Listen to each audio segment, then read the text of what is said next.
é importante de falar, né? Já que a gente tem esses componentes, diversos componentes, a gente tem aplicações, né, APIs, front, back, seja lá quais elas sejam, a gente tem bancos de dados diversos, a gente tem que armazenar às vezes blobs, arquivos no file system, a gente tem parte de mensageria, então message brokers, ou vai trabalhar com stream, né, com Kafka da vida, com RabbitMQ, etc. A gente tem vários desses componentes que podem compor a nossa solução.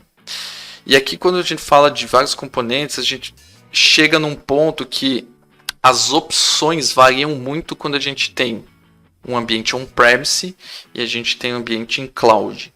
Né? Em cloud, como eu estava comentando no exemplo, você não precisa gerenciar muito eles, dependendo do nível que você contrata ali. Se contrata um PaaS, por exemplo, você já tem um serviço gerenciado, você mais configura ele, gerencia ele ali em termos de configuração, escalabilidade, etc.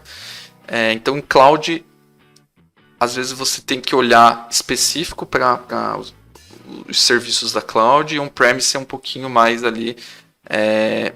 você que faz tudo, você que tem uma empresa que te presta serviço para cuidar daquela infra, ou você tem a própria equipe interna, né? E aqui eu quero trazer um ponto, né? Desses componentes da solução ou da infra, como que a gente pode tornar eles tolerantes a falhas, mais disponíveis, né? Consequentemente, né? Com maior disponibilidade. E se falhar uma aplicação, qual que é o desenho que eu posso fazer aqui para suprir esse problema, né?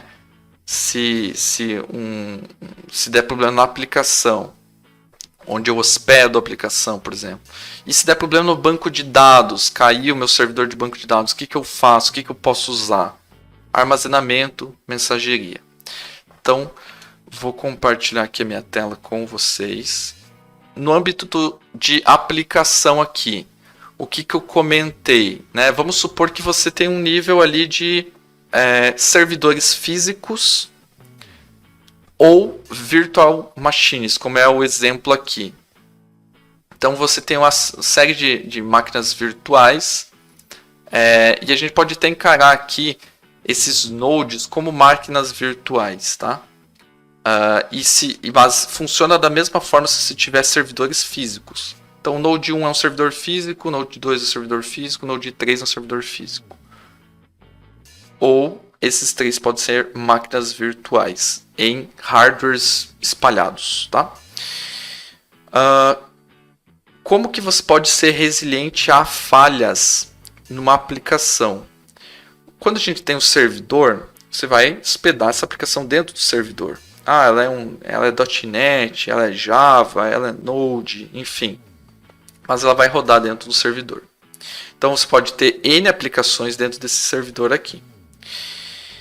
A questão é que se você tiver só esse servidor e você tiver uma requisição vindo aqui direto desse servidor, por algum motivo esse servidor aqui queimou o disco, queimou todos os discos, queimou a placa-mãe, pegou fogo, alguma coisa aconteceu, se a tua aplicação estiver só aqui, ninguém mais acessa, morreu. Mas aí, eu quero me tornar, ter um nível de disponibilidade maior quando a gente fala aqui de aplicação. Então, o que eu posso fazer? Posso ter uma configuração de vários servidores rodando a mesma aplicação. Então, perceba esse exemplo aqui. Tenho o Application 1, tenho o Application 1 de novo nessa segunda máquina, ou esse segundo nó. Tenho nesse nó 3 também. E são réplicas, tá? São a mesma aplicação rodando em servidores diferentes. E aí eu preciso de um cara que faça a distribuição de carga entre esses servidores. Eu vou ter um load balancer, que ele vai decidir, baseado num algoritmo que ele tem aqui dentro, né? Round robin, enfim. Ele vai distribuir igualmente as configurações, as requisições ou não. Aí depende de como você configurar ele. Então você consegue utilizar dessa estratégia para... Chegou uma requisição aqui, beleza. Por algum motivo, o meu nó 1, ou meu servidor 1, caiu. Ele está em vermelho aqui, tá vendo? Então ele ficou indisponível porque o servidor caiu, o servidor inteiro caiu. Eu tinha duas aplicações aqui dentro do servidor e as duas caíram porque o nó inteiro caiu. Então o meu load balancer ele tem formas de descobrir que isso aqui não está mais disponível. Então, se chegar aqui uma requisição para ele, ele não tem por que direcionar para o nó 1, porque está indisponível, certo? Então, ele vai encontrar outros nós que façam sentido. No servidor 3, o que acontece? Não é o servidor inteiro que está indisponível, porque ó, tem uma application 2 aqui que está tranquila, só que a application 1 crashou a aplicação, algum detalhe dentro do código, alguma ligação com algum componente externo, parou de funcionar e deu um crash no sistema application 1. Então o load balancer também não tem por que bater nesse sistema, nesse nó 3 aqui que tem a aplicação instalada, porque a aplicação está indisponível.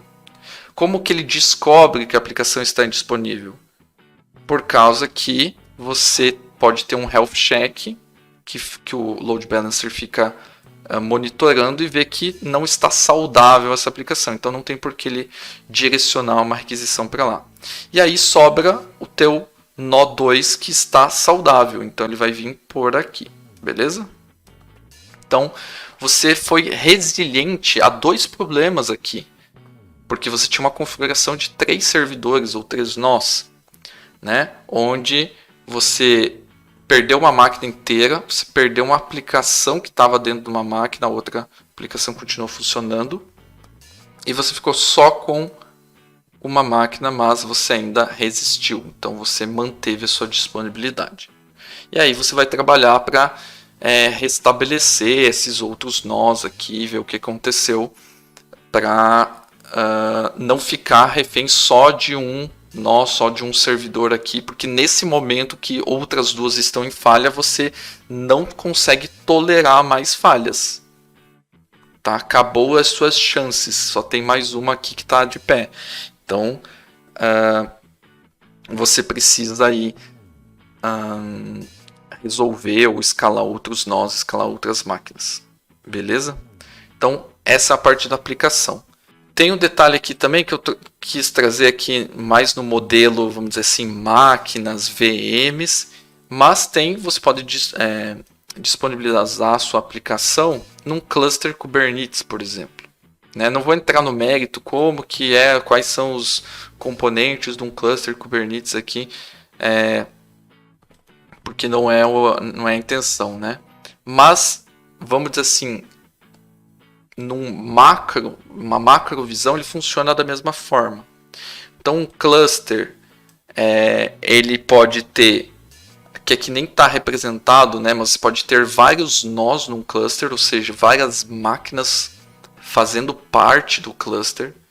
Então imagine isso aqui como um nó só, mas você pode ter vários, né? Ou a gente podia até fazer uma simulação aqui bem simplória de eu ter aqui um nó rodando 2 pods, aqui outro nó rodando 1 pod, por exemplo. E aí, o que acontece? Você tem um load balancer ainda, que vai fazer essa distribuição. Aqui está representando um service, por exemplo. Tem outros detalhes do deployment no Kubernetes, por exemplo, né? Scale set, etc. Mas enfim, imagine que você tem vários pods aqui que seriam bem parecidos com o que a gente tinha lá no outro desenho, que seriam máquinas, tá? Mas não é máquinas físicas em si, é uma representação lógica aqui. E dentro desse pod vai ter o teu sistema, que é um container, né? Pode ter vários containers no pod. Então, tem 2 aqui, tem 2 aqui, tá rodando. Então ele vai conseguir fazer esse direcionamento, essa distribuição. Se um pod colapsar, por exemplo, você tem sua aplicação em outro, né? E ainda você tem os nós. Então, por exemplo, se um nó inteiro cair, uma máquina física que está dentro de um cluster Kubernetes, você tem a outra máquina que também consegue estar disponível ali para rodar sua aplicação.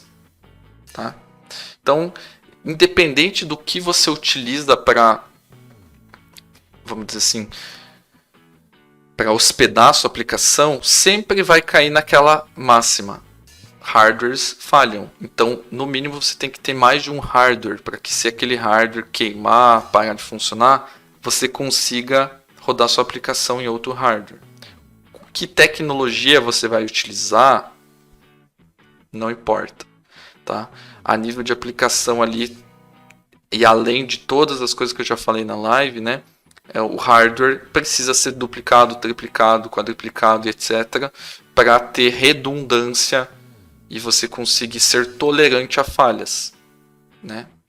Então, você não pode depender de um recurso só. Isso para aplicação. Tá? Vocês vão ver bastante desses desenhos aí quando se fala de tolerância a falhas, alta disponibilidade e você ter redundância.